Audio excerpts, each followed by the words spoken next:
Le personnage principal de notre histoire est Ren. Il a quitté sa ville natale pendant un certain temps et vient tout juste de rentrer, pour être accueilli par quelqu'un qui l'a bousculé et a brisé l'écran de son téléphone. Ren a vécu ici avec sa famille jusqu'à la 4e année. Bien qu'il ait vécu ici, il ne se souvient de rien d'autre, même si sa petite sœur et sa mère se souviennent encore des événements qui se sont déroulés dans cette ville. Il croit que ses souvenirs sont toujours quelque part en lui et que sa tâche est de les découvrir. Sa mère a ensuite mentionné que Ren avait un passé embarrassant dans cette ville, ce qui le faisait se sentir à la fois honteux et confus. Malgré sa perte de mémoire, il pouvait dire que la ville avait beaucoup changé. Maintenant, tout le monde semblait se rassembler autour du quartier commerçant moderne, et il croyait que ses vieux amis avaient dû changer eux aussi. Il espérait néanmoins qu'ils se souviennent de lui, même s'il devrait probablement réapprendre à s'entendre avec eux. Le lendemain matin, lorsque Ren retourna à l'école, il fut surpris de voir un arbre familier et des fragments de souvenirs passés lui traversèrent soudainement l'esprit. En entrant dans la salle de classe, Ren s'est présenté comme un étudiant transféré, expliquant qu'il ne se souvenait pas de grand-chose de son passé et espérant que si quelqu'un le connaissait d'avant, il le laisserait se présenter à nouveau. Il pensait également qu'être un étudiant transféré avait ses avantages, car cela le faisait paraître plus mystérieux. Ren croyait qu'avec son avantage actuel, il atteindrait le sommet et que son âge d'or était sur le point de commencer. Cependant, après le cours, un camarade de classe s'est soudainement approché de lui. Elle s'est présentée comme AOE, mentionnant qu'elle n'était pas sûre qu'ils s'étaient déjà rencontrés. Ren pensait qu'il ne l'avait pas fait, alors elle est partie en premier. Plus tard, Ren s'est rendu au centre commercial pour acheter un nouveau téléphone. Alors qu'il testait son nouveau téléphone sur le toit, il a remarqué une application étrange dessus. Soudain, un homme est apparu derrière lui et a utilisé son téléphone pour invoquer une grande bête spirituelle, l'envoyant attaquer Ren. Ren a essayé de s'échapper en se cachant derrière un coin.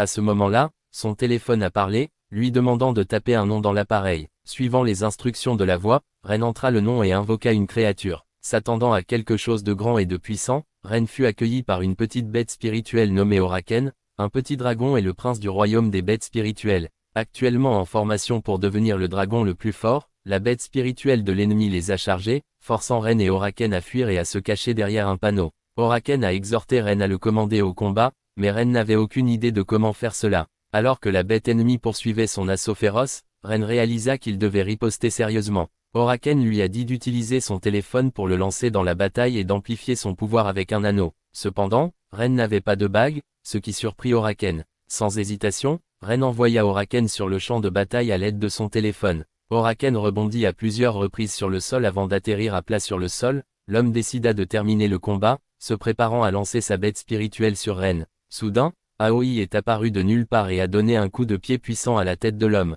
Elle a ensuite lancé un anneau à Ren, et Oraken a expliqué qu'avec celui-ci, Ren pourrait le contrôler et vaincre l'adversaire. Dès que Ren porta la bague, ses cheveux devinrent rouges et ses souvenirs revinrent en force. Il se souvint d'Aoi. Il y a longtemps, il avait promis de la protéger à tout prix. L'homme a tenté de les attaquer tous les deux simultanément, mais cette fois, Ren a riposté avec détermination. Il calcula la trajectoire et tira sur Oraken, qui vola comme une balle, frappant à plusieurs reprises l'arrière de la bête ennemie. Sa santé s'est rapidement épuisée jusqu'à ce qu'il soit finalement vaincu. Le champ de bataille est revenu à la normale et l'homme a perdu tout souvenir d'être un joueur, revenant à son moi ordinaire. Ren avait réussi à capturer une nouvelle bête spirituelle. Une fois que tout fut réglé, les souvenirs de Ren devinrent à nouveau flous. Mais Aami était heureuse, car son intuition selon laquelle il se connaissait déjà était correcte. Elle est ensuite partie en disant à Ren de la rencontrer demain pour en savoir plus sur le jeu. Ren nous a alors laissé avec plusieurs questions. Quelle était exactement cette autre personnalité? Comment lui et Aoi se connaissaient-ils dans le passé?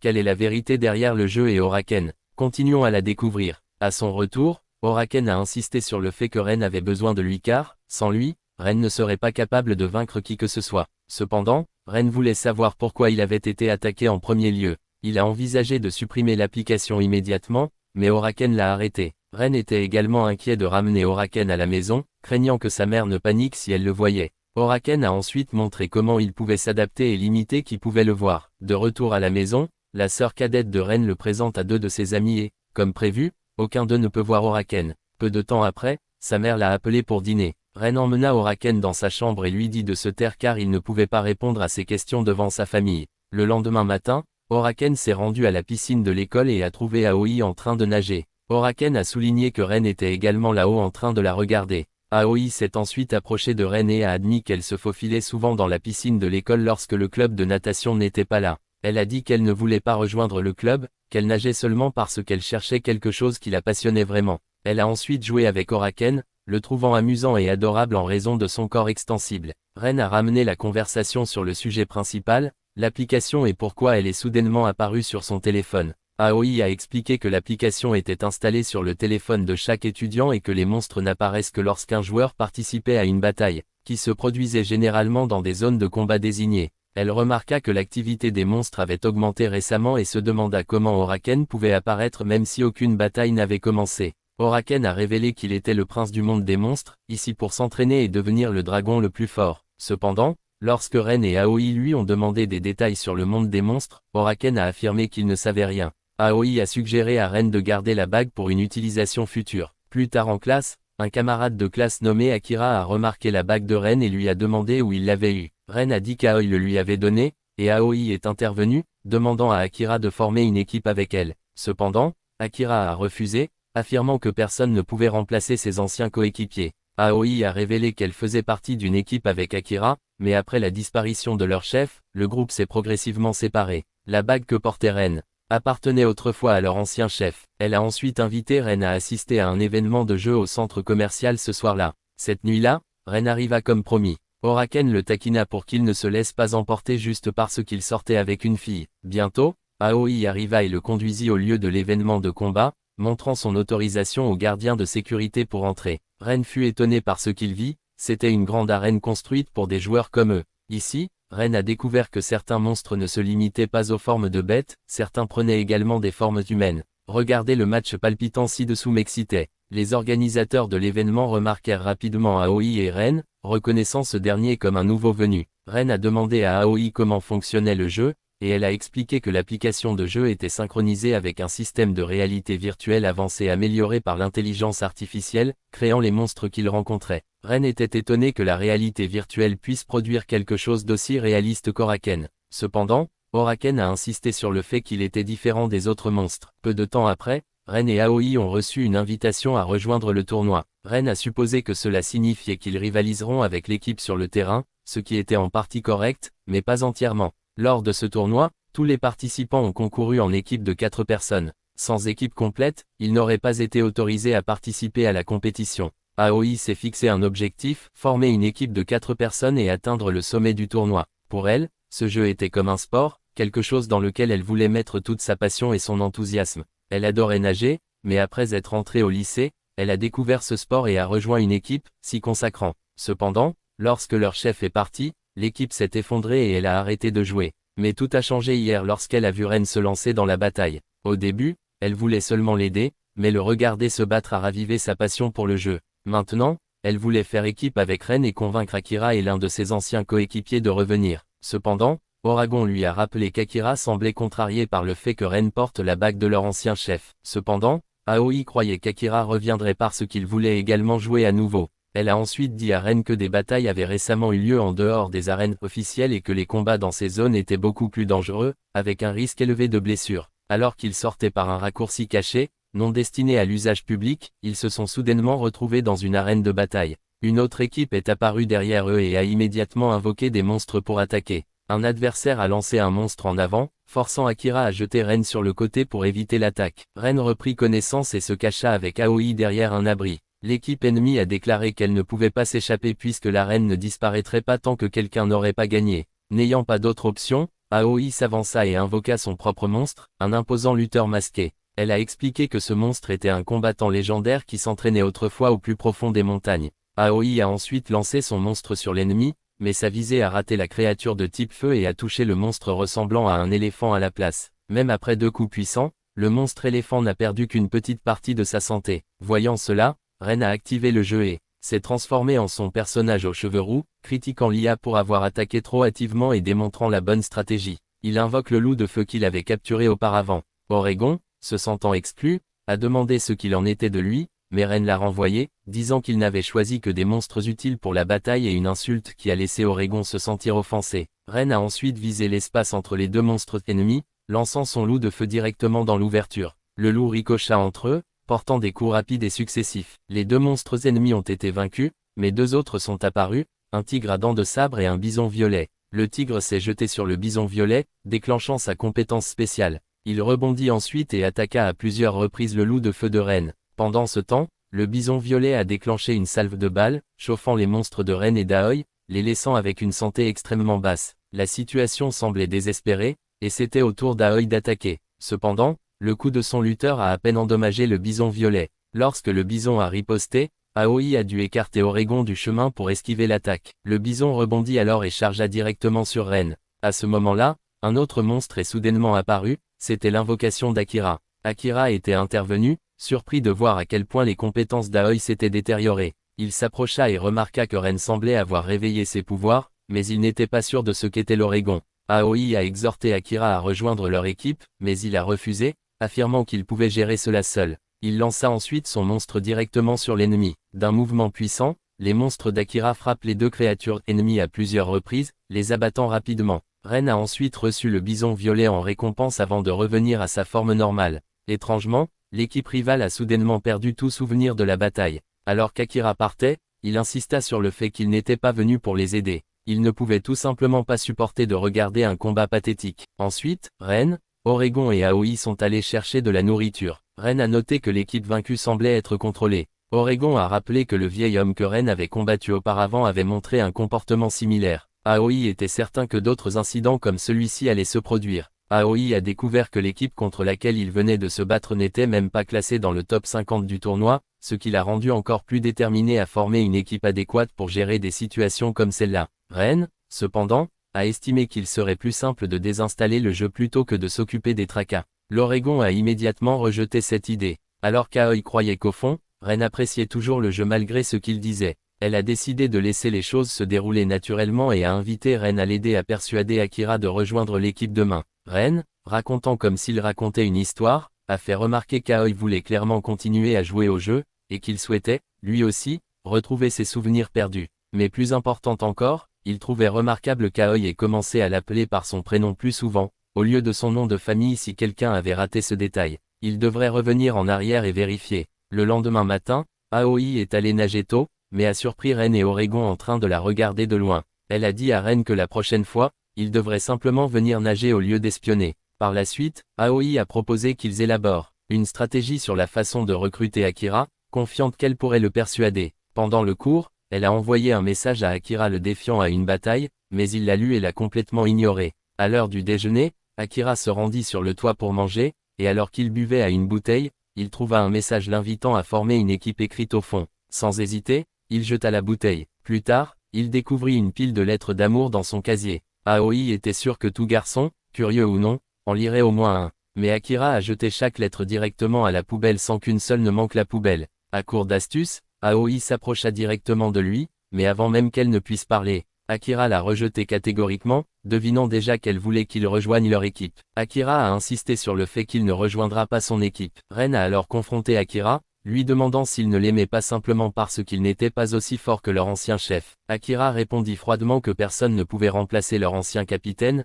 et qu'il ne pouvait surtout pas accepter que Ren porte la bague du capitaine. Ren, frustré, offrit la bague à Akira, le défiant de la reprendre si cela le dérangeait autant, car lui-même en avait marre de la porter. Sur le chemin du retour, Ren a demandé à Aoi qui était leur ancien capitaine et pourquoi Akira semblait si obsédé. Aoi a révélé que son nom était Umura, qui a changé d'école sans dire au revoir à personne. En regardant Akira tirer des paniers seul, Ren a remarqué qu'Akira était le genre de personne qui était célèbre sans même essayer de l'être. Aoi a décidé d'abandonner Akira, non pas pour toujours, mais pour l'instant. Elle a l'intention de se concentrer sur le recrutement d'un autre ancien coéquipier, Manami. Manami, qui était dans la classe voisine, était connu pour être têtu, mais avait fait preuve d'une habileté remarquable en maîtrisant le jeu dès son premier essai. Aoi et Ren se sont ensuite dirigés vers une arène de tournoi, où ils ont repéré Manami se battant déjà en solo contre une équipe entière, les gérant sans effort et sans transpirer. Manami semblait vraiment apprécier le combat. Son monstre invoqué était une paire de combattants jumeaux.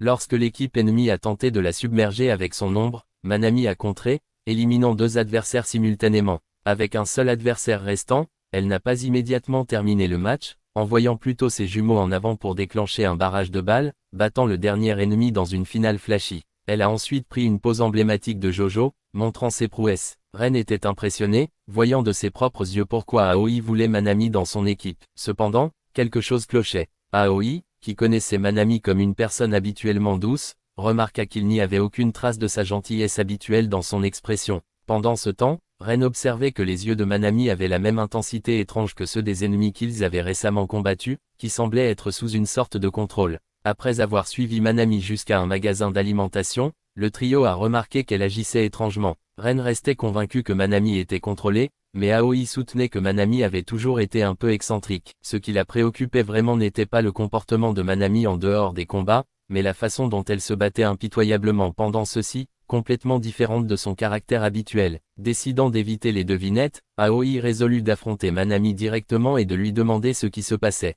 Aoi entra alors et Manami fut surprise de revoir Aoi. Aoi a présenté Ren et Oregon à Manami et lui a demandé si elle voulait former une équipe avec elle, mais Manami a refusé de manière inattendue et a réagi durement, disant qu'elle voulait seulement vaincre Aoi à la fois dans le jeu et dans la vraie vie. Aoi ne comprenait pas ce qui n'allait pas avec Manami, alors le lendemain, elle est allée demander au père de Manami. Le père de Manami, un ancien soldat, dirigeait seul le café. Dès qu'ils entrèrent, Ren vit une silhouette grande et imposante. Le père salua Aoi en disant que cela faisait longtemps qu'ils ne s'étaient pas rencontrés. Après avoir servi de la nourriture et du café aux trois, il a mentionné qu'il était au courant du récent comportement sauvage de Manami et a demandé si elle avait causé des problèmes à Aoi. Cependant, Aoi a dit qu'il n'y avait aucun problème et qu'elle voulait seulement savoir ce qui était arrivé à Manami. Le père pensait que ce n'était rien de grave, affirmant qu'il était convaincu que Manami s'en sortirait bien parce qu'elle avait un bon cœur, tout comme sa défunte mère. Il a montré le jardin de fleurs à l'extérieur, que Manami avait planté elle-même parce que c'était les fleurs préférées de sa mère. Autrefois un jardin fané,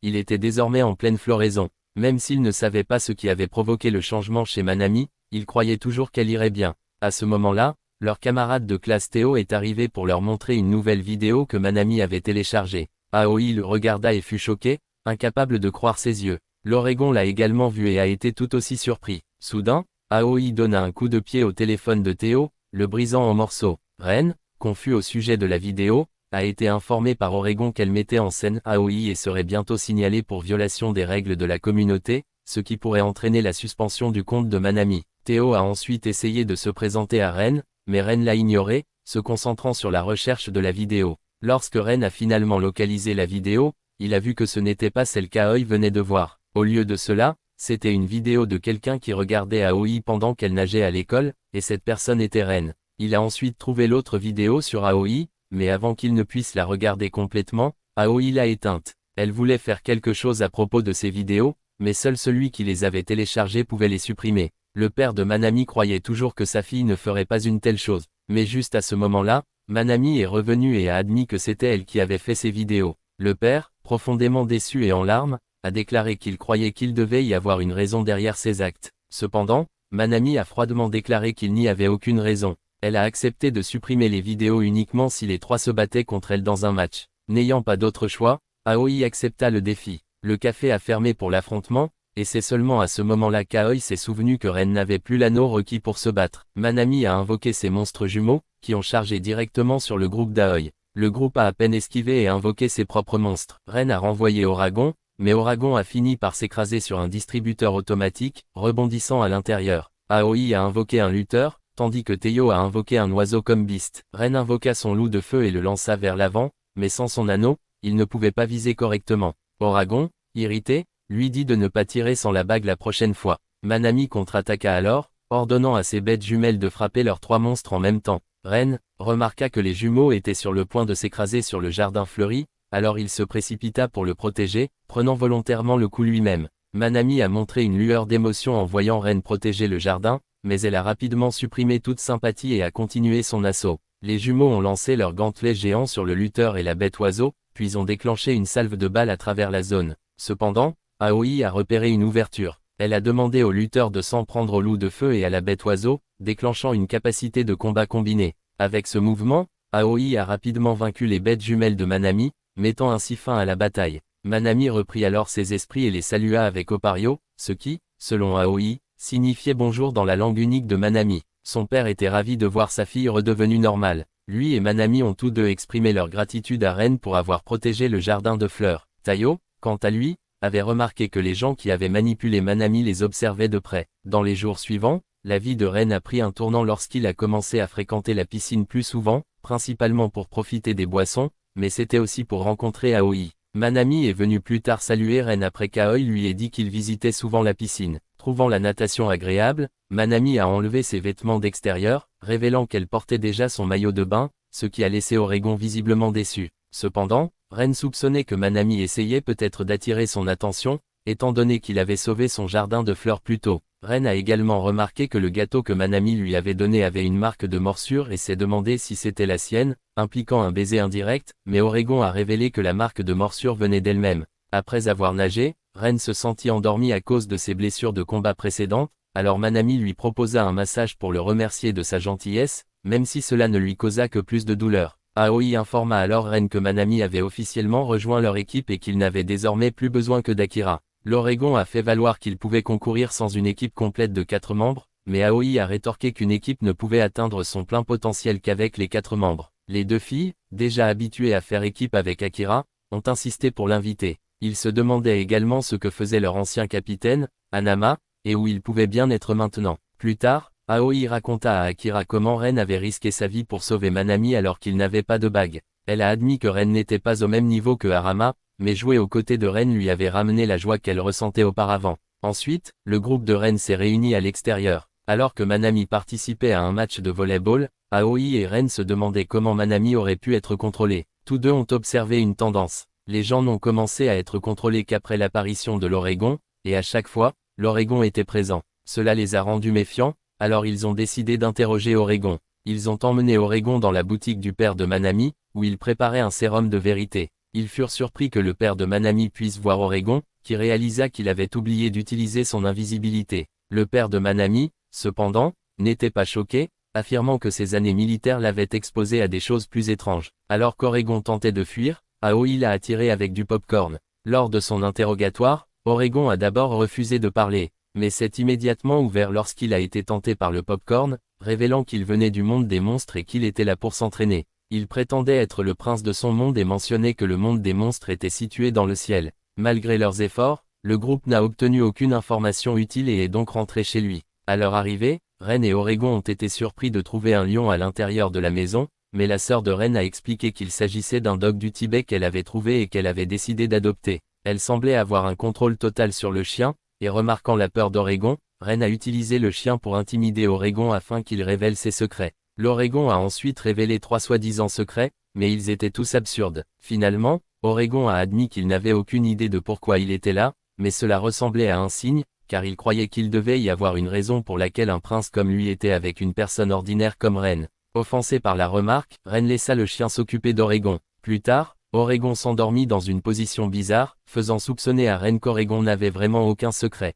Cependant, cette nuit-là, une ombre est apparue de manière inattendue du corps d'Oregon. L'ombre s'éleva dans le ciel, contempla un pilier de lumière dans la ville, puis retourna dans l'Oregon. Ren, incertain de ce qu'il avait vu, était certain que le mystère de l'ombre était lié au secret de la ville. Plus tard dans la nuit, Ren a découvert que Oregon était somnambule et qu'il quittait la maison, ce qui l'a incité à le poursuivre pour savoir où il allait. L'Oregon s'est réveillé et a déclaré avoir rêvé de quelque chose qui se passait dans l'arène du centre commercial. L'Oregon a estimé que le pilier de lumière présent était lié aux incidents récents, alors il s'est précipité. Ren a décidé d'appeler tout le monde pour l'aider à percer le mystère. Aoi et Minami arrivent rapidement, et Akira, ayant remarqué le pilier de lumière de loin, s'y rend également. À ce moment-là, le groupe de Ren est entré dans l'arène, mais il n'y a pas eu de match aujourd'hui. Cependant, ils ont découvert que l'arbitre était là, mais qu'il avait été contrôlé et les avait piégés à l'intérieur de l'arène. L'arène s'est alors transformée, invoquant 2 dragons de feu. Aoi et Minami ont rapidement invoqué leurs bêtes pour se battre, mais leurs attaques étaient à peine efficaces. Ren s'avança alors, invoquant son loup et décidant d'utiliser son corps et le loup comme bouclier pour que les 2 filles derrière lui infligent des dégâts,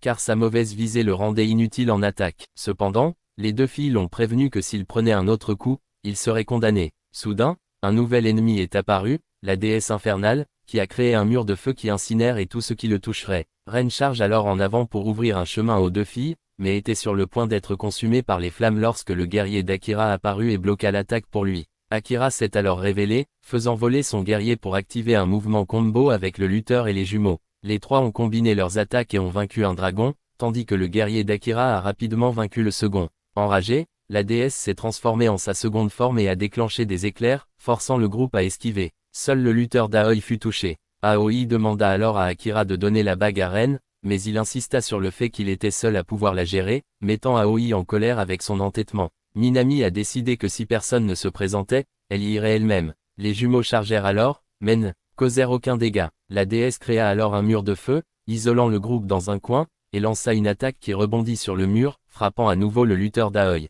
L'épéiste d'Akira a à peine évité l'attaque, mais n'a pas pu avancer. Akira a été obligé de donner l'anneau à Ren parce que son loup était la seule bête immunisée contre le pare-feu. Dès que Ren a pris l'anneau, sa personnalité a changé et il a fait s'écraser son loup de feu sur les jumeaux et le lutteur pour activer une compétence avant de voler vers le guerrier d'Akira pour une autre frappe. Akira a ensuite demandé à son guerrier de charger la déesse, et il semblait qu'en matière d'escrime, le guerrier d'Akira était clairement supérieur. Le guerrier lança la déesse dans les airs, enveloppa son épée d'éclair et délivra des coups aériens continus avant de porter un coup décisif. Cependant, la déesse resta debout et invoqua une pluie de météores. Lorsque le plus gros météore est tombé, le loup de feu s'est précipité pour prendre le coup, protégeant ainsi le groupe. Le loup de feu s'effondra immédiatement après, et la déesse, épuisée, tomba également. Une pierre précieuse émergea de la déesse et vola vers Ren. Aoi remarqua que Ren pouvait faire évoluer son loup de feu en utilisant la pierre précieuse. Le loup de feu s'est alors rétabli et l'arbitre a repris connaissance. Soudain, une silhouette connue sous le nom de King est apparue.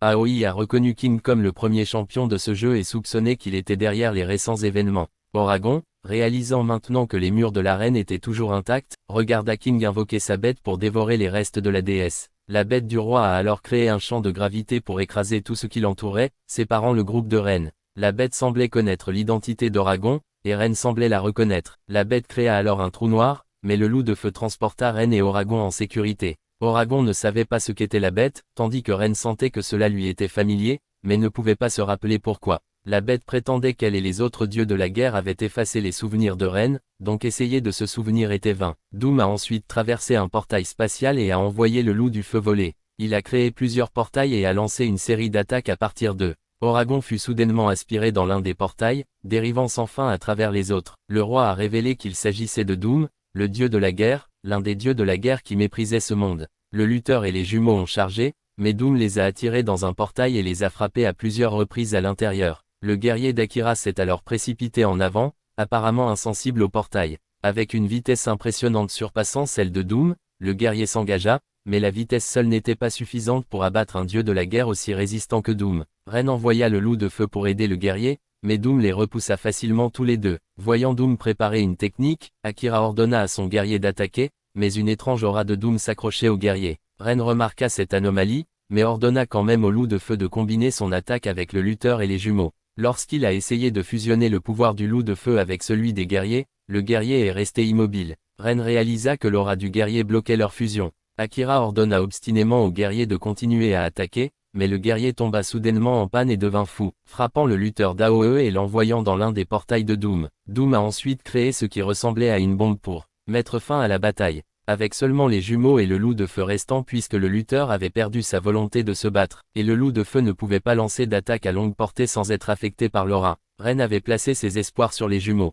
mais il devait se rapprocher pour frapper, alors Ren s'est tourné vers l'Oregon et a trouvé un moyen. Il ordonna aux jumeaux de viser un portail. Les jumeaux volèrent dedans, émergeant au-dessus de Doom pour frapper, mais Doom les a attrapés avec des chaînes et les a jetés au sol. Il a ensuite déclenché une explosion dévastatrice, mais d'une manière ou d'une autre, tout le monde a survécu. Doom, imperturbable, exigea un autre round. À ce moment-là, le guerrier d'Akira est revenu à la normale et Ren a annoncé qu'il avait compris comment fonctionnaient les portails. Il a demandé à Akira de faire confiance à son plan. Voyant un reflet de son ancien capitaine en Ren, Akira a choisi de lui faire confiance. Ren a demandé à Akira de lancer le guerrier dans un portail spécifique. Le guerrier traversa les portails à grande vitesse, émergeant pour fusionner avec le loup de feu. Désormais combiné, le loup lança des boules de feu sur Doom, tandis que le guerrier se rapprochait avec son épée. Alors que Doom se concentrait sur le guerrier, les boules de feu frappèrent et détruisirent la bombe dans son dos. Pris au dépourvu, Doom fut projeté dans les airs et le guerrier, aux côtés des boules de feu, le poursuivit.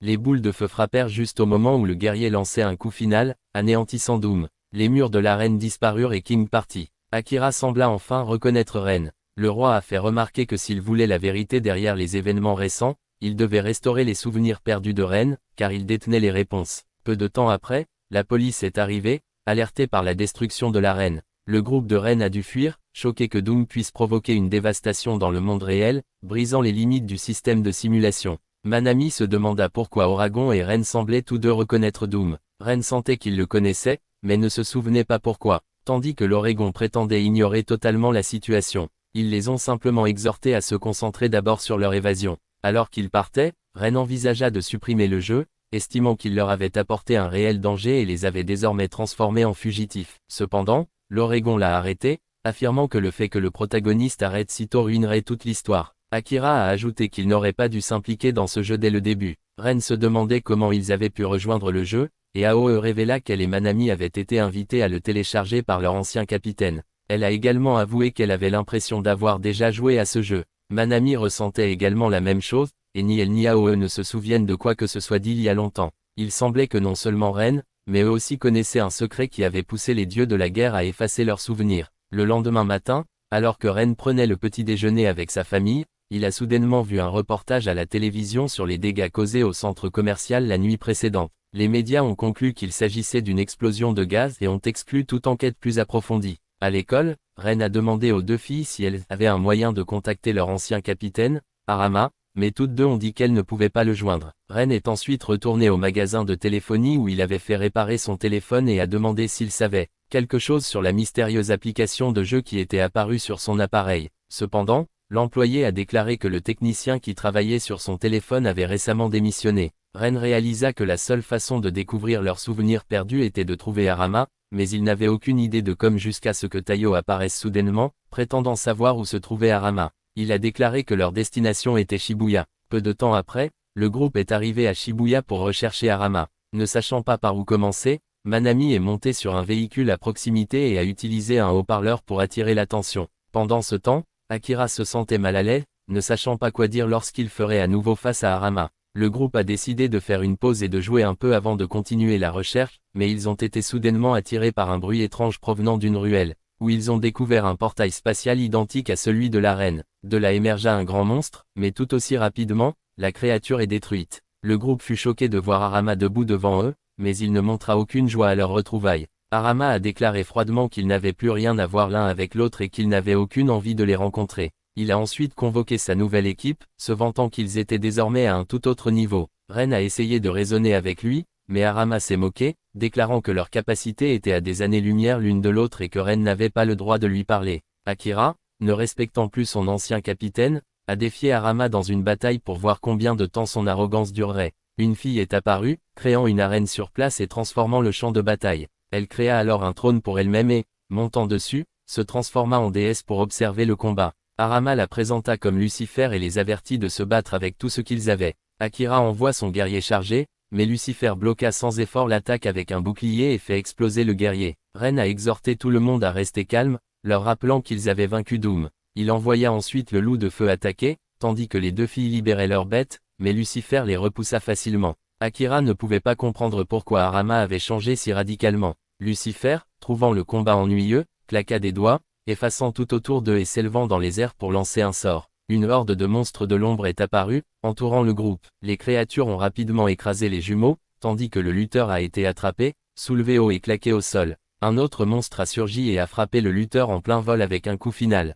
Le guerrier d'Akira a été submergé par un essaim d'ennemis qui ont poignardé son corps à plusieurs reprises, et le loup de feu a été saisi par un fantôme colossal, et écrasé en morceaux. Toute l'équipe de Ren a été vaincue. Arama, voyant le résultat, a exprimé sa déception à leur égard. Il a déclaré que s'il voulait des réponses de sa part, il devait devenir plus fort. Ce n'est qu'une fois arrivé à son niveau qu'il leur révélerait ce qu'il voulait savoir. Il a ensuite lâché une bombe, déclarant que Ren était celui qui lui avait enlevé la mère qu'il chérissait. Sur le chemin du retour, Tayo n'arrêtait pas de raconter à quel point il était paniqué lorsque le groupe avait disparu pendant si longtemps, tandis que Ren restait perdu dans ses pensées sur les paroles d'Arama. Même si c'était la première fois qu'il rencontrait Arama, il ressentait un étrange sentiment de familiarité. Le groupe est retourné en ville, et a convenu de se revoir le lendemain. Le lendemain matin, Aoe est encore allé nager tôt, mais Ren et Oregon ne se sont pas présentés comme d'habitude. Aoe et Manami n'arrivaient pas à dormir après leur défaite de la nuit précédente, et Akira, qui était également arrivé, semblait également privé de sommeil.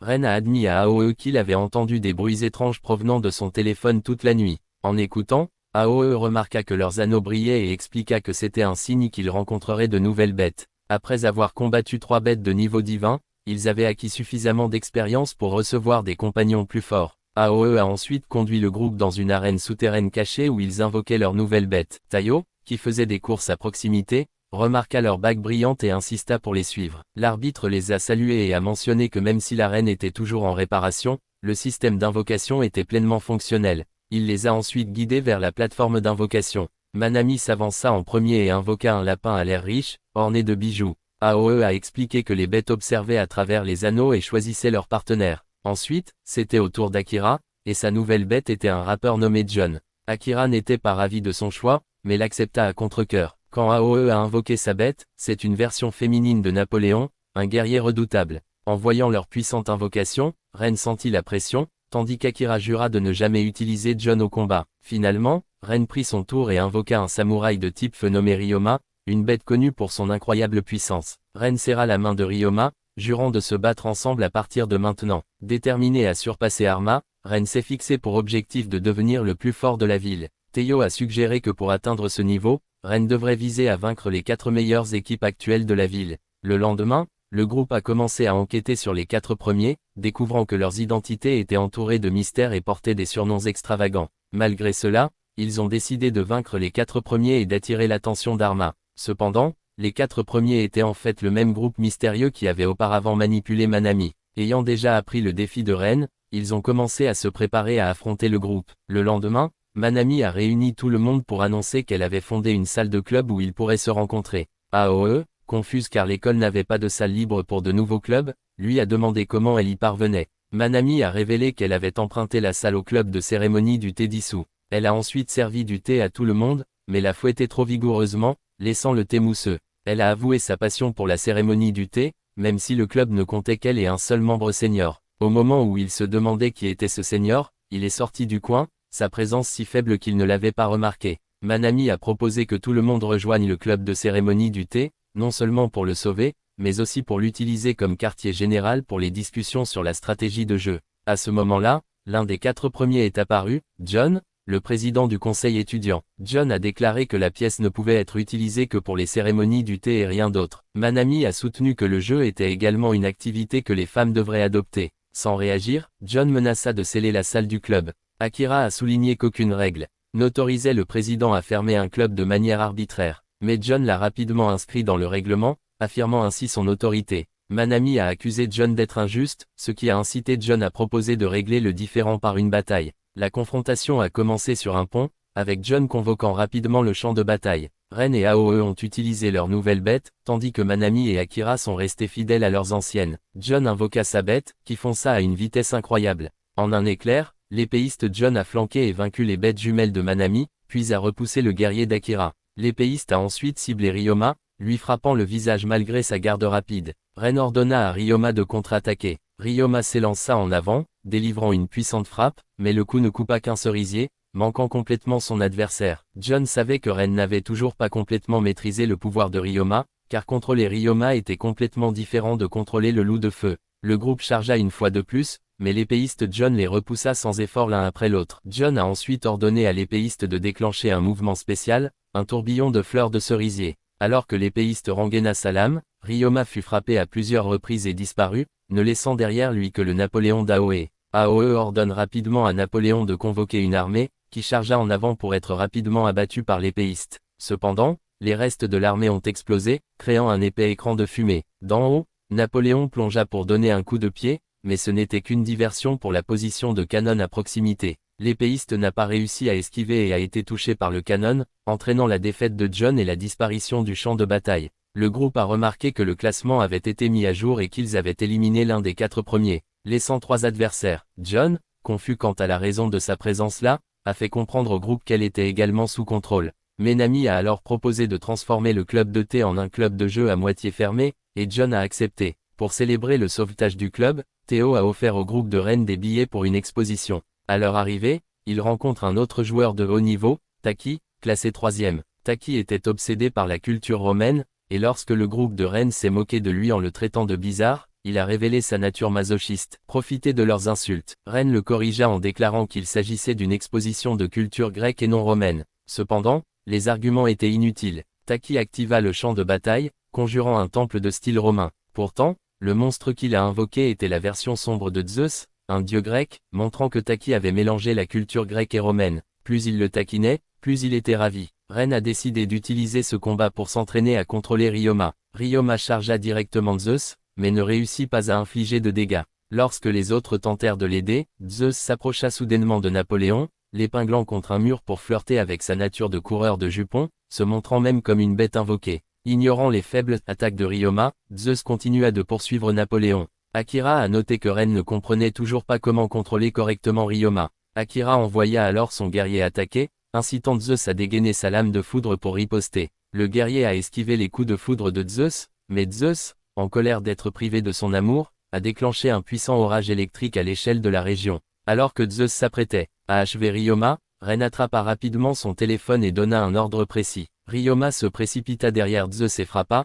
brisant le gantelet sur le bras de Zeus. À ce moment-là, Ren comprit enfin l'allusion d'Akira. Il ne s'agissait pas de tirer avec force, mais de viser précisément le point faible de l'ennemi. Excité, Zeus déclara qu'il voulait un vrai combat jusqu'à ce que son téléphone sonne. À l'autre bout du fil se trouvait Héra, sa femme notoirement jalouse. Héra, soupçonnant Zeus de mentir, exigea qu'il revienne immédiatement. Zeus soupira, reporta le combat et encouragea Ryoma à devenir plus fort pour leur prochain combat. Avant de partir, il frappa Taki d'un éclair pour faire taire ses divagations. Avec Taki vaincu, le contrôle sur lui disparut. Le groupe l'a laissé derrière lui, confirmant que ses tendances masochistes étaient sa vraie nature, et non un effet secondaire du contrôle. Quelques jours plus tard, le groupe s'est rendu dans un café pour se détendre avant d'affronter les deux meilleurs de la ville. Aoe a apprécié l'ambiance paisible, tandis que Manami, intrigué par le menu, a commandé une glace. Cependant, lorsque le personnel a servi les commandes, la glace ne ressemblait en rien à celle qui figurait sur le menu. L'Oregon a mordu à l'hameçon et est resté complètement sans voix. Manami a pris la glace pour déposer une plainte, mais le membre du personnel voulait qu'il répande cette nouvelle afin qu'aucun client ne vienne plus dans ce café. Il s'est avéré qu'elle était une fan fidèle du café familial de Manami. Elle aimait l'atmosphère paisible qui y régnait, alors elle avait prévu de ruiner tous les autres cafés pour que celui de Manami se démarque. Le directeur est sorti pour s'excuser du comportement de la fille, mais il semblait que cette fille avait plus de pouvoir que le directeur. Ren pensait que ni Manami ni son père n'accepteraient une méthode aussi cruelle pour attirer les clients, mais étonnamment, Manami semblait d'accord. Aoe s'est opposé à cela, en disant que chacun avait ses propres goûts artistiques, donc la fille ne pouvait pas forcer les autres à aimer ce qu'elle aimait. Cependant, la fille les a mis au défi de régler le problème par une bataille, révélant qu'elle était l'une des deux meilleures joueuses qu'ils recherchaient. Les deux camps se sont dirigés vers une scène qui est devenue leur champ de bataille. Le groupe de Ren a rapidement invoqué ses monstres, tandis que les deux meilleurs joueurs ont invoqué leurs monstres et leur idole entourée de fans inattendus. Après avoir écouté l'idole chanter pendant un moment, le groupe a décidé d'attaquer,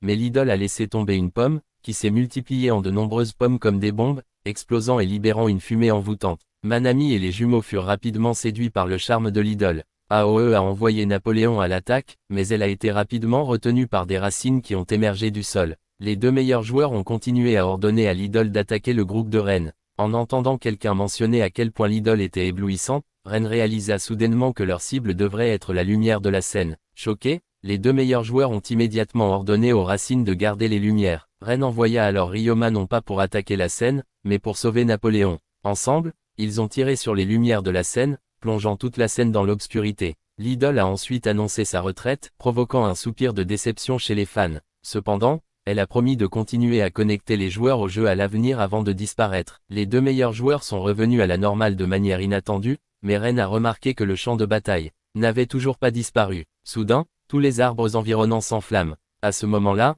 Théo est monté sur scène, déclarant qu'il devait intervenir parce qu'il l'était. En fait, c'est le meilleur joueur de la ville. Ses yeux brillaient en rouge, suggérant qu'il était sous contrôle. Ren soupçonnait que Nirvana, la véritable bête invoquée par Théo, l'avait possédé. Nirvana, cependant, a affirmé qu'il aidait simplement son maître, permettant à Théo de ne ressentir que de la joie sans douleur. La bataille a repris lorsque Nirvana a attaqué le groupe avec des crânes volants. Le guerrier de Ryoma et d'Akira se précipita pour contrer, mais Nirvana sortit deux pistolets, bloquant leur assaut puis donnant un coup de pied en arrière à Napoléon et aux jumeaux. Cependant, ils se sont rapidement regroupés et ont riposté. Nirvana a anéanti les sbires de Napoléon, mais a été soudainement pris en embuscade par Napoléon elle-même au corps à corps. Bien qu'il l'ait repoussé, elle a rebondi et lui a donné un coup de pied puissant, détruisant sa scène. Et pourtant, Nirvana s'est relevé sans une égratignure. Il envoya les crânes volants vers Napoléon et les fit exploser. Il a ensuite pris une gorgée d'alcool dans la bouteille, a tiré dans les airs pour enflammer l'alcool et a lancé une tempête de feu ardente sur le groupe. La tempête de feu frappa les jumelles et était sur le point de frapper Napoléon,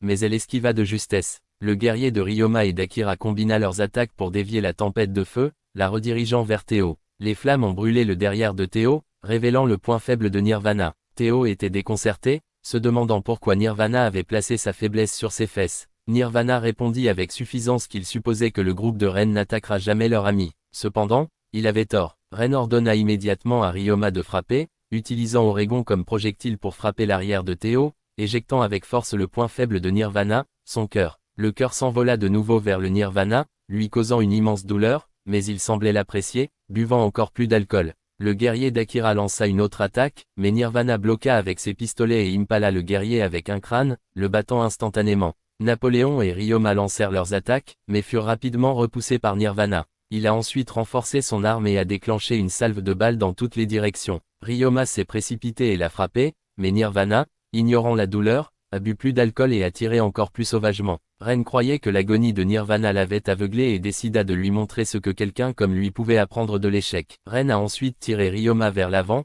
lui permettant de porter un coup critique directement au cœur de Nirvana. Incapable de tenir plus longtemps, Nirvana a remarqué qu'un jour il remercierait les guerriers comme lui d'avoir effacé leurs souvenirs. Sur ce, il disparut. Le groupe a maintenant pleinement confirmé que leurs souvenirs avaient effectivement été effacés et Karma était presque certainement lié à leur passé perdu. Quelques jours plus tard, Manami a révélé qu'elle avait réalisé une vidéo les présentant, les 4 nouveaux favoris de la ville sur internet. Akira sentit qu'ils étaient enfin assez forts pour affronter Arma, mais Manami affirma que c'était trop tôt et suggéra qu'ils célèbrent d'abord avec un barbecue. Bien qu'Akira ait été réticent, la majorité a accepté et il a été contraint de suivre le mouvement. Aoe s'est ensuite approché de Ren et l'a invité à faire des achats avec elle pour les fournitures de barbecue. Ren, soupçonnant que la sortie shopping n'était en réalité qu'une excuse pour un rendez-vous, a demandé son avis à Oregon. Avant qu'Oregon ne puisse répondre, Manami est arrivée et a également invité Ren à faire du shopping avec elle. Maintenant, Ren se sentait populaire, mais Oregon lui rappela immédiatement qu'il venait d'accepter des rendez-vous avec les 2 filles.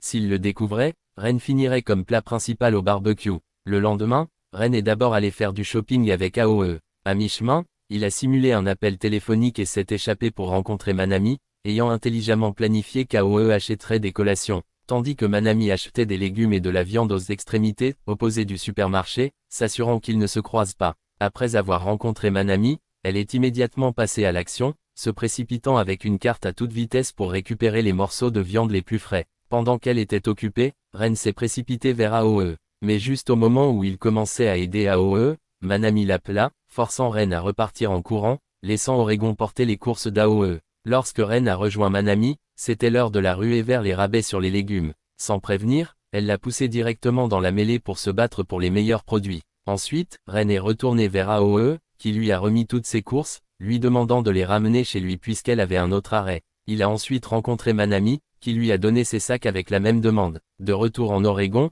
le dragon a taquiné le fait que Ren avait évité de devenir de la viande de barbecue, mais qu'il devrait maintenant tout ramener à la maison. Plus tard, lors du barbecue, le groupe a célébré avec des verres levés, profitant de leur temps ensemble, d'autant plus que Ren était celui qui faisait griller la viande pour tout le monde. Alors qu'il riait et festoyait, Ren fut soudainement frappé par un flash de mémoire, un flash qui eut lieu ici même, dans ce parc. Le lendemain, Ren invita John à Shibuya avec lui de manière inattendue. John, interprétant son invitation comme une confession romantique, commença à fantasmer sur leur avenir ensemble. Cependant, à la gare, ses rêves se sont brisés lorsqu'elle a découvert que Ren avait invité non seulement elle, mais tous les adversaires de haut rang qu'ils avaient vaincus. Parmi eux se trouvaient les 2 premiers, dont le nom s'est révélé être Akane. En attendant le train, le groupe s'est mis à discuter. Théo, toujours aussi curieux, harcelait Akira. Akane a discuté avec Manami des cafés. Taki, fidèle à lui-même, a offert à Aoe un siège sur ses genoux, ne gagnant que son dégoût. Pendant ce temps, John, piqué au vif par ses espoirs romantiques déçus, boudait dans un coin. Bientôt,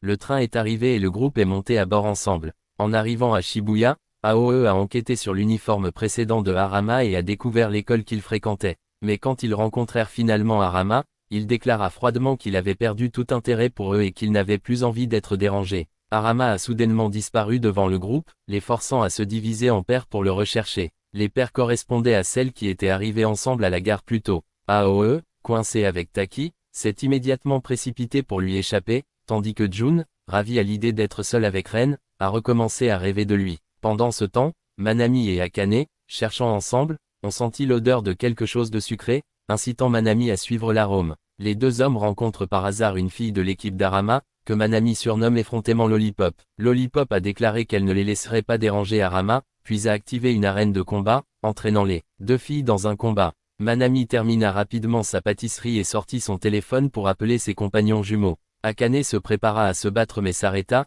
se rappelant que son idole s'était retirée après leur dernière bataille. Lollipop a invoqué son esprit, Alice, qui, en repérant les deux adorables jumeaux lapins, a immédiatement sorti son blaster de démocratie et a ouvert le feu. Les jumeaux ont esquivé, incitant Manami à les renvoyer vers Alice pour une contre-attaque. Alice a bloqué avec un lapin en peluche, puis a décidé qu'elle voulait les jumeaux comme animaux de compagnie. Elle s'est précipitée sur eux, en lançant la peluche, ce qui a déclenché des coups de feu, créant un écran de fumée. Utilisant la couverture, Alice est apparue derrière un jumeau pour une attaque surprise. Ailleurs, Arama observait le couple d'Akira et Ren, tandis qu'Aoe et Taki erraient dans le parc. Taki, pensant qu'il s'agissait d'un rendez-vous, a été brutalement rappelé à la réalité lorsque Aoe a clarifié sa véritable mission. Juste à ce moment-là, ils rencontrèrent un autre compagnon d'Arama, qui se présenta comme étant celui d'Akane, jurant de les empêcher d'atteindre Arama. Alors qu'elle sortait son téléphone pour activer son arène, Taki s'avança pour se battre. Akane, intrigué par son enthousiasme, ne parvint pas à le reconnaître. Taki lui a rappelé qu'ils s'étaient rencontrés à la porte de l'école quelques instants plus tôt, ce qui a provoqué chez Akane un saignement de nez soudain et un étrange bouchon déclenché lorsqu'elle réfléchissait trop, la faisant effacer automatiquement les souvenirs inutiles. Taki inclus. Amusé, Taki trouva ces insultes excitantes et en demanda davantage, mais Akane déclara sans détour qu'aucun d'eux n'atteindra Arama. Pendant ce temps, de retour dans la bataille de Manami, juste au moment où Alice se préparait à tirer, le deuxième jumeau lapin lança un coup de pied, faisant tomber son arme. Alice le récupéra rapidement et chargea à nouveau, forçant les jumeaux à battre en retraite. Lollipop s'est moqué de Manami, lui suggérant d'arrêter de chercher Arama et de rentrer chez elle. Sans se laisser décourager, Manami ordonne aux jumeaux de se réengager. Les jumeaux ont commencé à courir autour d'Alice, l'incitant à invoquer 4 murs pour se couvrir. Cependant, ils ont sauté au-dessus de ses défenses, lançant une frappe aérienne qui a envoyé Alice voler. Bien que blessée, Alice n'était pas encore à terre. Elle grimpa sur un toit et Manami, sentant une attaque ultime, ordonna à ses jumeaux de déclencher leur mouvement spécial. Alice a formé un motif en forme de cœur avec des cartes flottantes,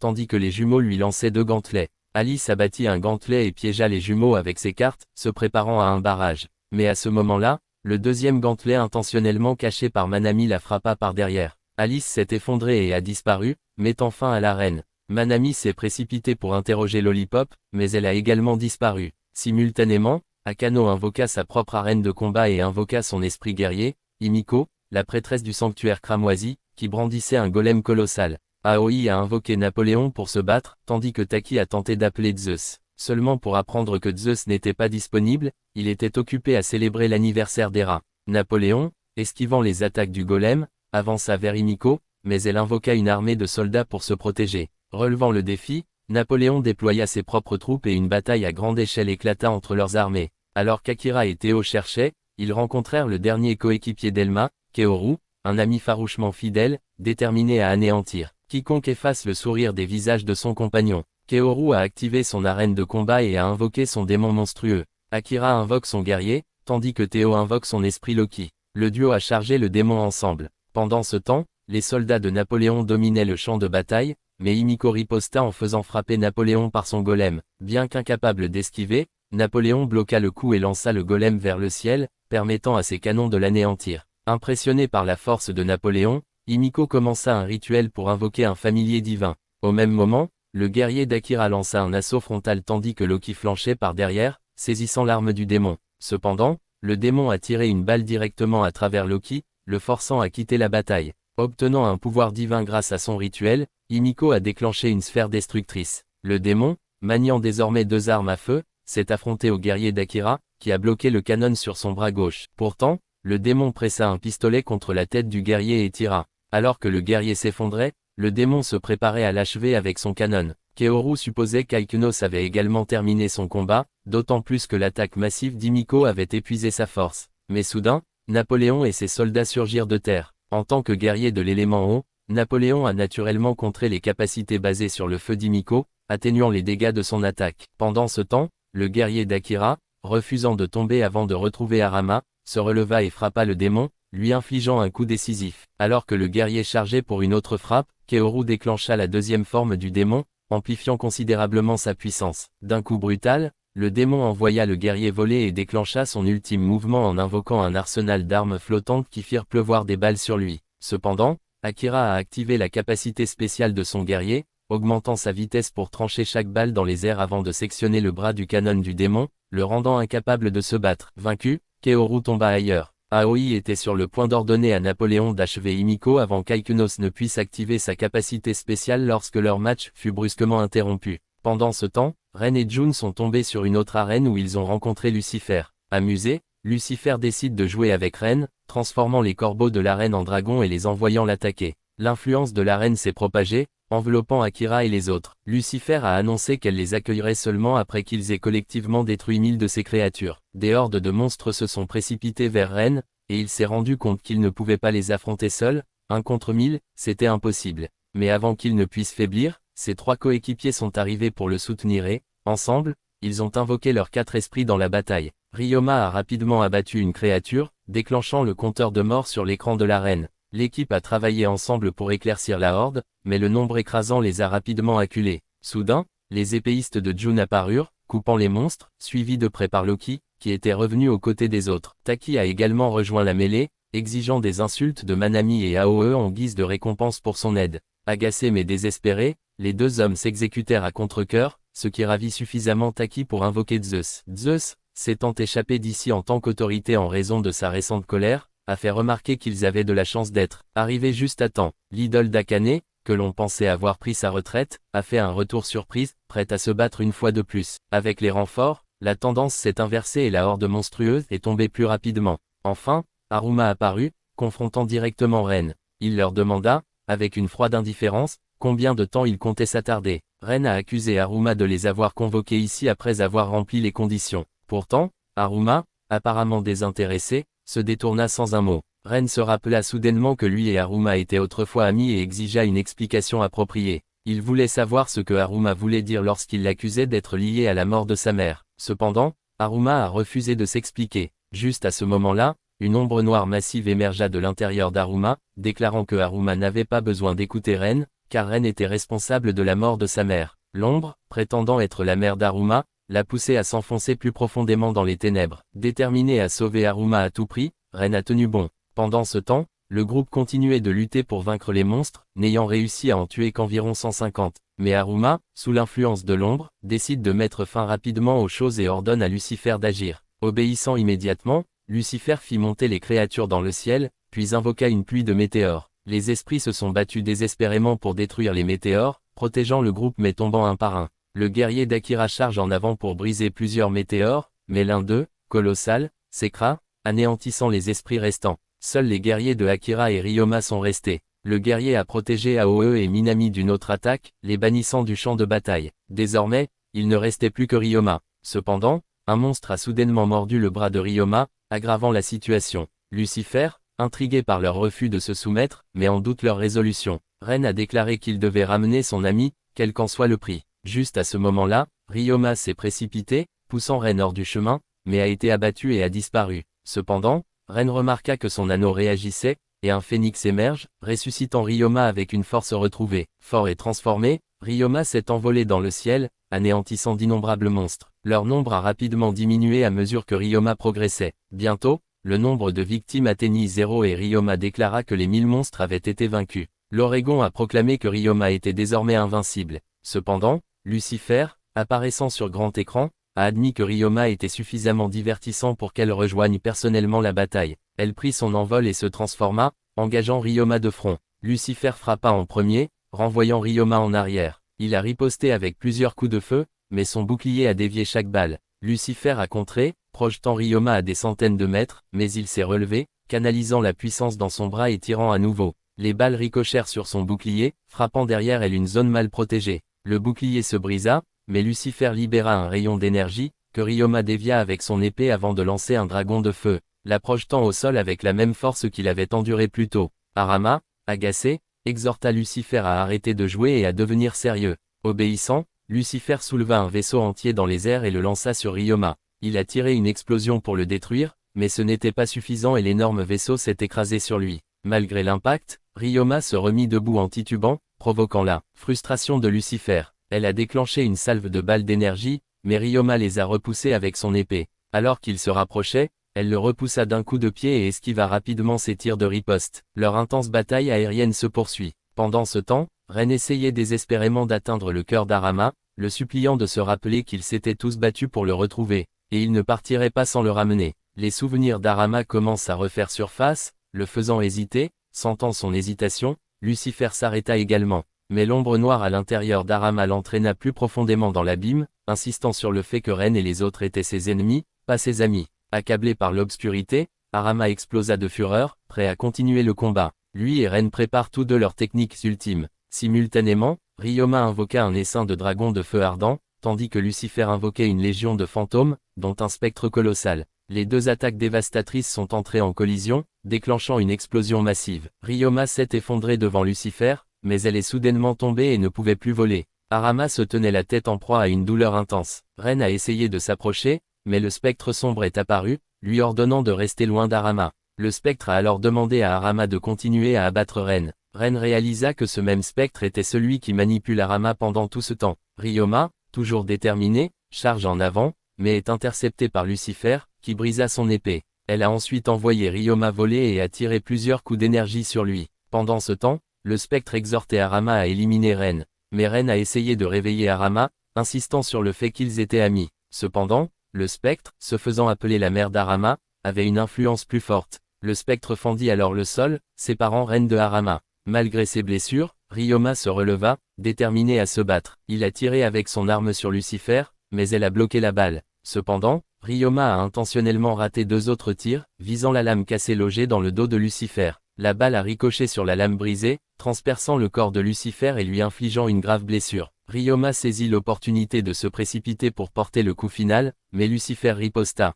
et tous deux lancent simultanément des attaques mortelles sur le cou de l'autre. Cependant, Lucifer avait épuisé ses forces et l'arme de Ryoma était à court de balles, forçant tous deux à accepter un match nul. Le groupe a ensuite couru vers Ren. Arama, commençant à retrouver ses souvenirs, admit que Ren n'était pas une si mauvaise personne. Alors que des fragments de son passé avec Ren refirent surface, Ren eut l'espoir qu'Arama se souvenait de quelque chose. Mais le spectre reprend une fois de plus le contrôle de l'esprit d'Arama, le poussant à détruire ses ennemis et à les faire disparaître. Le groupe a désespérément tenté de raisonner Arama, le faisant légèrement hésiter. Mais le spectre ne leur laissa aucune chance, étendant rapidement sa présence et engloutissant toute la zone. Le spectre transforma alors toute la région en un vaste champ de fleurs. Le groupe de Ren découvrit bientôt Arama, qui était désormais suspendu au-dessus du sol, étroitement lié par d'épaisses vignes. À ce moment-là, une silhouette fantomatique apparut complètement et appela Ren une nuisance. D'un coup puissant, elle envoya voler les amis de Ren et les dispersa sur le terrain. Elle s'est ensuite présentée comme Mori,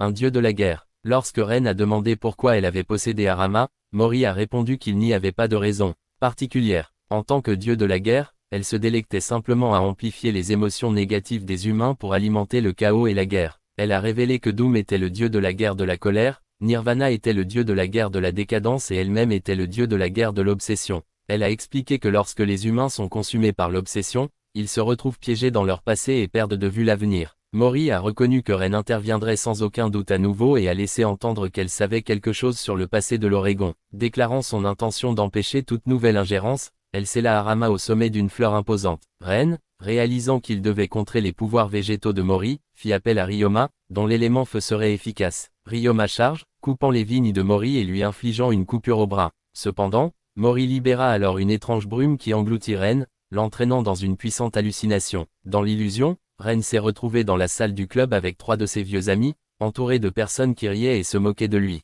Confus et désorienté, il oublia ce qu'il essayait de faire. En dehors de l'illusion, Ryoma et Oregon essayaient désespérément de réveiller Ren, mais leur voix ne pouvait pas l'atteindre. Oregon fut également victime de l'hallucination, laissant Ryoma affronter Mori seul. Ryoma a continué à crier à Ren sans succès. Mori, irrité par la persistance de Ryoma, manipula davantage l'illusion, exhortant Ren à supprimer l'application, leur connexion et leur source d'énergie. Dans la vision, des silhouettes sombres saisirent les mains de Ren, le forçant à appuyer sur le bouton de suppression. Alors que Ren était sur le point de se perdre, Oregon, qui s'était libéré de manière inattendue de sa propre hallucination. Il fit irruption dans l'illusion de Ren et lui donna un violent coup de tête dans l'estomac. L'impact soudain ramena Ren à la réalité. Oregon a ensuite expliqué que la fumée hallucinogène au-dessus était à l'origine des visions. Ren fut surpris qu'Oregon ait réussi à échapper à son illusion, mais Oregon admit qu'il ne s'était libéré que parce qu'il s'était accidentellement mordu la main, et non grâce à un pouvoir spécial. Pendant ce temps, Ryoma continuait à se battre, mais les vignes étaient devenues plus résistantes et ont réussi à le piéger.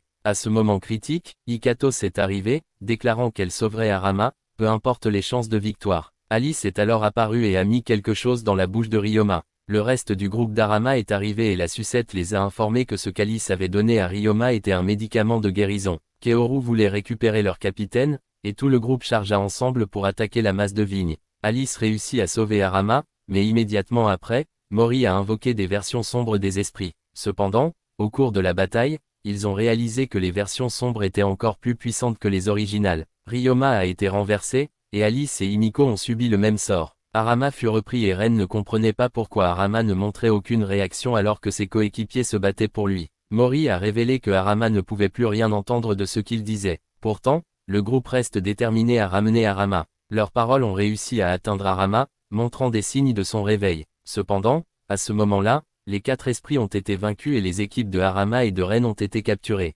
Juste au moment où tout semblait perdu, Arama invoqua à nouveau Lucifer. Reprenant ses esprits, Arama déclara qu'il ne se laisserait plus tromper par Mori et jura de tout mettre fin en la battant. Mori a continué à le convaincre de revenir à ses côtés, mais Arama a déclaré qu'il ne la considérait plus comme sa mère. Lucifer a invoqué un fantôme géant pour attaquer Mori. Alors qu'elle parvenait à bloquer le coup du fantôme, Ryoma fonça soudainement vers elle. Mori a essayé de le bloquer avec des vignes, mais il les a percées, laissant le coup final à Lucifer. Lucifer a lancé une attaque puissante, détruisant complètement Mori. Par la suite, le groupe d'AOE est arrivé pour retrouver Ren et Arama. Arama s'est excusé auprès de tout le monde pour les erreurs qu'il avait commises. Mais ensuite, AOE a fait écho au fait que c'était King, qui s'est révélé être le père de Arama. Le roi a admis que même s'il avait vaincu Mori, son plan continuerait sans entrave. Alors que le groupe revenait à la réalité, Arama a partagé que ses souvenirs étaient encore fragmentés et flous. Mais il se souvenait qu'ils étaient autrefois amis. Seul Akira était une exception, car il n'allait pas à l'école primaire avec eux.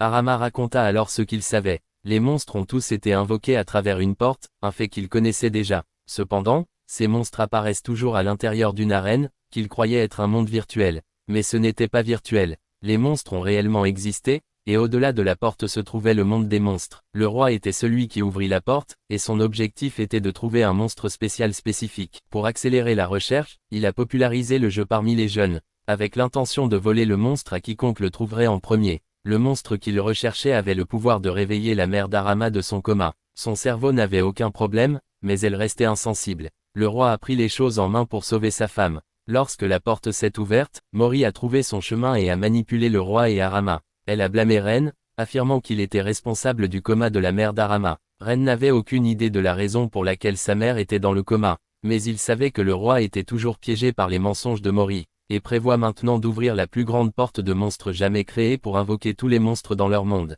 L'Oregon a prévenu que si cela se produisait, le monde des monstres dévorerait complètement le monde des humains. Ne sachant pas où chercher le roi, Ren et Aoe envisagent de retourner dans leur ville. Cependant, Akira n'était pas encore intéressé à y retourner. Il voulait d'abord visiter un autre endroit. Oregon s'est moqué de lui, lui suggérant qu'il partait à la rencontre d'une fille et la jeter dans la rue, où il a été piétiné. Akira a précisé qu'il avait quelque chose à régler. Le groupe s'est rendu compte qu'il se dirigeait vers Arama pour régler les choses. Pendant ce temps, Arama rendait visite à sa mère à l'hôpital et rencontrait Akira de manière inattendue. Arama s'est immédiatement excusé, mais Akira lui a dit qu'il n'était pas nécessaire qu'il soit sous le contrôle de Mori. Après tout, Arama a exprimé son regret de ne plus pouvoir faire partie de la même équipe. Comme il ne pouvait pas quitter le chevet de sa mère, Arama croyait qu'il n'était pas le seul à avoir changé. Il a remarqué qu'Akira avait également changé de manière significative. Dans le passé, Akira n'aurait jamais sacrifié son guerrier pour sauver un ami, mais maintenant il était clair qu'il avait une grande confiance en Ren. Soudain,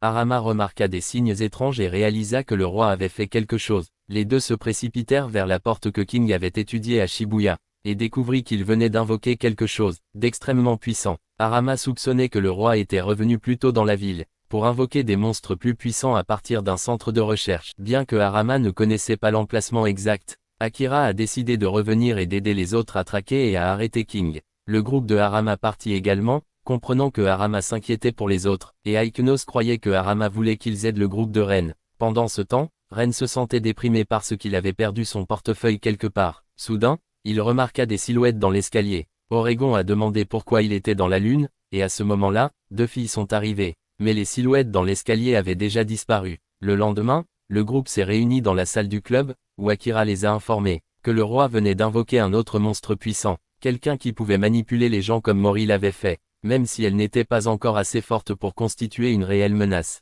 Il fallait donc le retrouver rapidement pour l'empêcher de devenir plus fort. Perdu dans son explication, Akira n'a pas remarqué un tas de mousse de thé sur le point de lui tomber sur la tête, mais il a utilisé l'Oregon pour tout dévorer. Akira suggéra alors qu'ils se séparent pour rechercher le monstre et le centre de recherche du roi, avec Tio qui les rejoint en cas de besoin. En fait, tout le groupe de Tio était déjà là. Minami a révélé qu'elle avait créé un passage secret reliant la salle du club et la salle du conseil étudiant. Aikan a annoncé avec enthousiasme que son idole était sur le point de faire son retour, incitant Oregon à sortir un bâton lumineux et à commencer à pratiquer ses acclamations. Tio et Taki se sont joints à eux, et finalement, Ren s'est joint à l'amusement. Aoe a ensuite demandé à Akira s'il se sentait mieux après sa conversation avec Arma. Akira a admis qu'il se sentait plutôt bien, seulement pour être frappé par une autre vague de mousse de thé. Aoe remarqua bientôt que le groupe d'Arma était également arrivé. Cet après-midi, Koryu a rejoint le fan club Frenzy, tandis qu'Aikan développait un goût pour le thé de Minami. Ils ont commencé à discuter de l'endroit où le monstre du roi pourrait se cacher,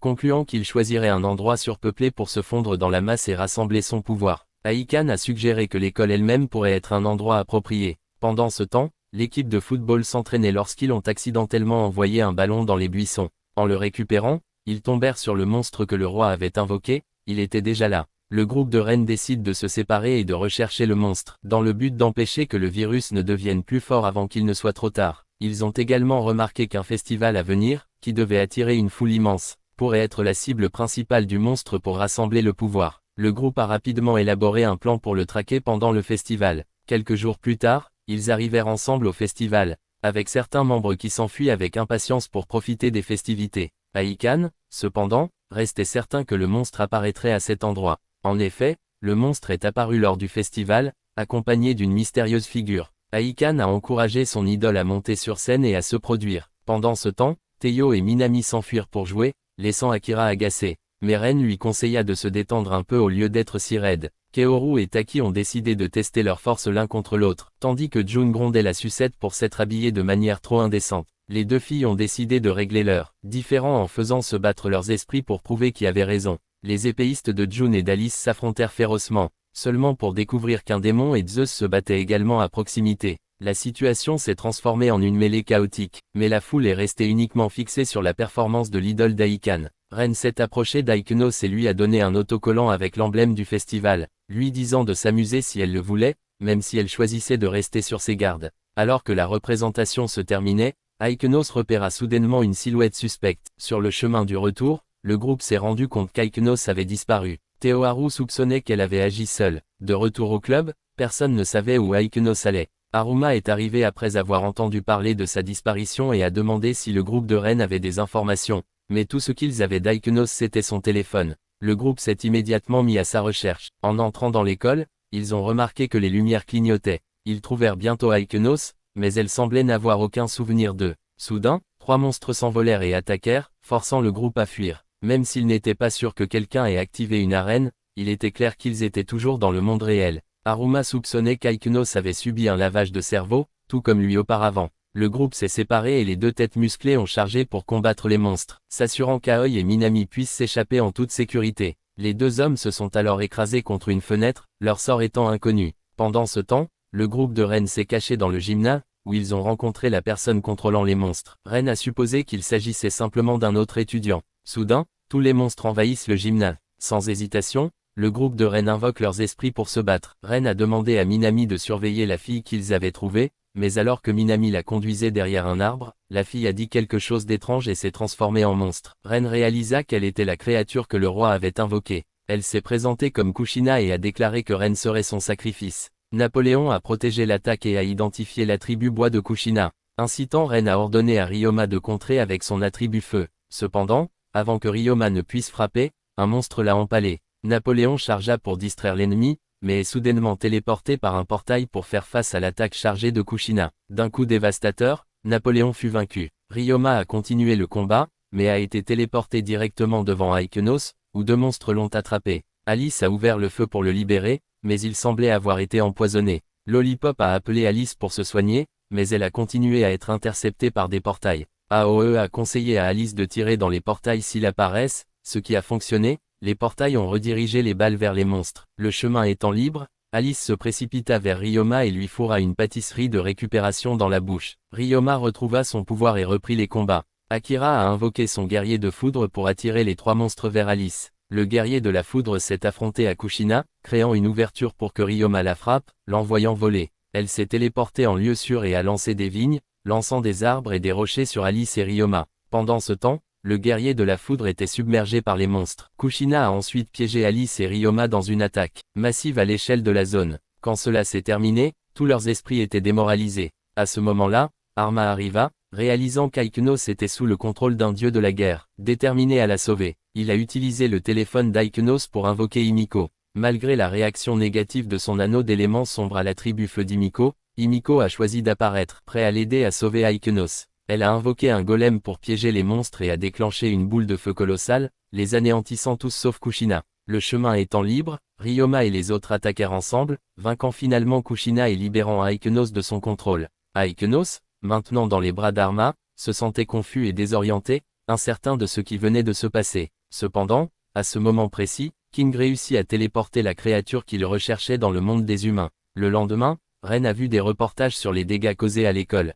Pendant le cours, Aiknos l'a appelé, lui révélant qu'elle avait découvert l'emplacement secret de King. Après l'école, le groupe s'est réuni au centre commercial, où Aiknos a expliqué qu'en traquant Kushina, elle avait trouvé le code de la chambre souterraine cachée du roi. Cependant, après avoir vu le code de l'ascenseur, elle a également été capturée, mais grâce à cela, il pouvait désormais atteindre l'endroit où King se cachait. Le groupe a ensuite découvert que l'endroit ressemblait à une immense usine, mais il n'avait aucune idée de ce que King faisait là. Lollipop, sachant qu'Aiknos aimait Arma, l'a intentionnellement poussé à faire un pas. Lollipop poussa ensuite Aiknos vers Arma, mais Aiknos était trop timide pour faire d'autres avancées. Le groupe a ensuite pris l'ascenseur pour descendre et a ressenti un étrange sentiment de familiarité avec le lieu. Lorsqu'ils atteignirent le niveau le plus profond, ils virent la porte créée par le roi. Arma vit alors son père, qui avait été renversé par un monstre, et courut immédiatement vers lui, mais le roi ne se souvenait plus de qui il était. Arma demanda au monstre ce qu'il avait fait à son père. La créature prétendait qu'elle l'avait seulement libéré de sa souffrance, une souffrance connue sous le nom de souvenir. Le monstre révéla alors sa véritable forme et se présenta comme Babel.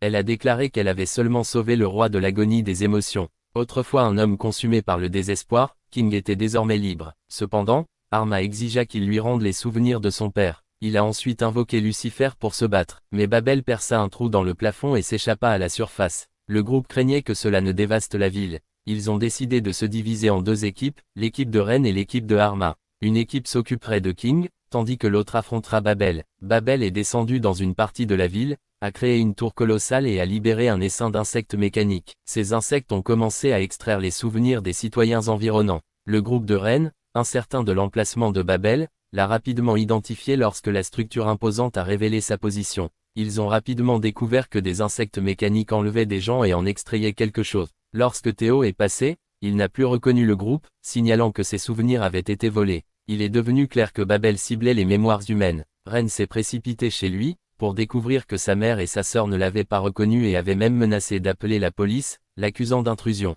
Le cœur brisé, il s'est excusé et est parti. Menami s'est également senti dévasté lorsque son père ne se souvenait plus d'elle. Le peuple, rempli de colère contre Babel, se rassembla devant la tour. Babel émergea de la structure et le groupe découvre qu'Aruma était inconscient. Babel déclara qu'Arma était tombé dans un sommeil éternel et ne se réveillerait jamais. Il avait fallu tous les souvenirs dont Arma avait besoin pour survivre. Bientôt, il oublierait même comment respirer. Babel a admis qu'il avait choisi de ne pas blesser Ren directement, mais d'attaquer plutôt ceux qui l'entouraient pour lui infliger la douleur la plus profonde possible, avec l'intention de ne lui laisser que de tristes souvenirs. Le groupe a ensuite envoyé ses esprits au combat, tandis que l'équipe d'Arma tentait de mettre son corps en sécurité. 3 esprits chargèrent la tête de Babel, mais furent emportés par sa puissance. Juste à ce moment-là, Menami invoqua son nouvel esprit, un ange céleste. Elle chevauchait une seringue géante, volant autour de Babel et attirant ses vrilles pour qu'elle s'en mêle. Elle a alors plongé, enfonçant la seringue dans sa bouche et la faisant exploser. Cependant, Babel est resté invaincu.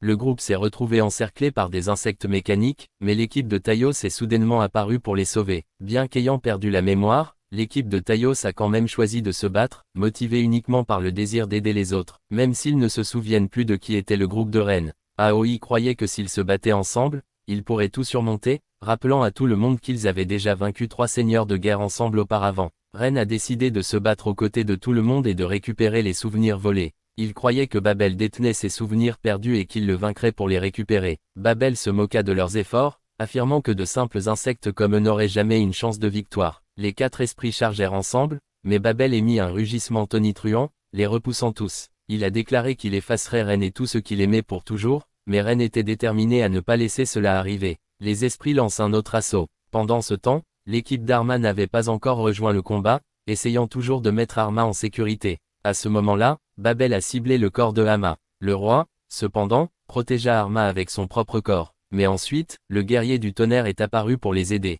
À ce moment-là, le seigneur de guerre qui avait précédemment accompagné Kushin a observé la bataille et remarqua soudainement Oragon. Il a révélé qu'Oragon était celui qui lui avait pris tout ce qui lui était précieux et a exigé que Babel élimine Oragon pour lui. Ren a appelé Oragon pour qu'il se réveille et observe les esprits, déclenchant leurs attaques combinées sur Babel. Cependant, d'un seul mouvement de bras, Babel a dévié tous les projectiles entrants. Ils ont ensuite remarqué les bugs mécaniques ciblant Oragon, incitant Lollipop à lancer Oragon à Menami, mais Menami, à son tour, l'envoya directement vers Ren. Ren a attrapé Oragon et a essayé de s'échapper, mais avec Arma au bord de l'effondrement, Oragon a décidé de devenir un leurre. Ren a choisi d'accompagner Oragon, sachant qu'il ne pouvait pas courir seul. Les deux s'approchèrent ensemble de Babel, Akira le suivant de près. Ren a exprimé sa gratitude à Oragon pour l'avoir amené dans ce voyage sans cela. Il n'aurait jamais rencontré autant d'amis. C'est pourquoi il a refusé de laisser quiconque périr. Cependant, Babel rappela les insectes mécaniques à lui, absorbant leur puissance pour charger sa prochaine attaque. Il a ensuite libéré un rayon d'énergie extrêmement puissant.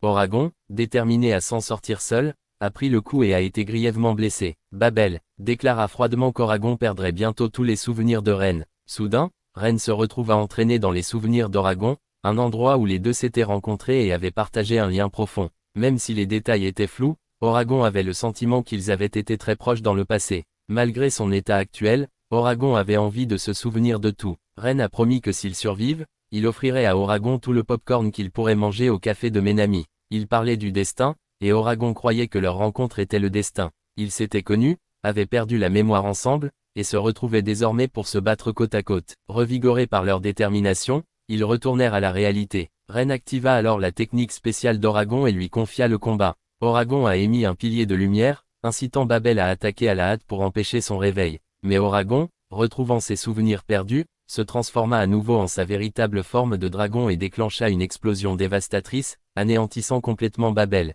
Cependant, les souvenirs d'Oragon commencent à faiblir à nouveau, le faisant revenir à un état d'affaiblissement. Juste à ce moment-là, le dernier seigneur de guerre est apparu, se présentant comme Karma, le seigneur de guerre de la lumière. Il a révélé que Babel n'avait été que son pion et a transporté tout le groupe dans son domaine, la bibliothèque mémoire. Karma a déclaré qu'il était celui qui avait volé les souvenirs de tout le monde, et le groupe a décidé de le combattre jusqu'au bout. Voyant leur défi, Karma se transforma et tira directement sur la tête d'Oragon. Oragon s'est effondré, son corps s'est progressivement désintégré et ce qui en restait a été absorbé dans une pierre brillante. Enragé, Ren invoqua Ryoma pour se battre. Cependant, Karma s'est transformé en Doom, maîtrisant Ryoma et le repoussant. Lorsque Napoléon chargea, Karma se transforme en Mori. Lorsque l'infirmière Angel s'est envolée, elle s'est transformée en Nirvana. Akira a rapidement déduit que Karma ne pouvait se transformer qu'en une seule forme à la fois, alors ils ont commencé à faire tourner leurs attaques en fonction du seigneur de guerre qu'il était devenu. Le guerrier du tonnerre charge et Karma se transforme en Mori. Ryoma s'est précipité pour frapper,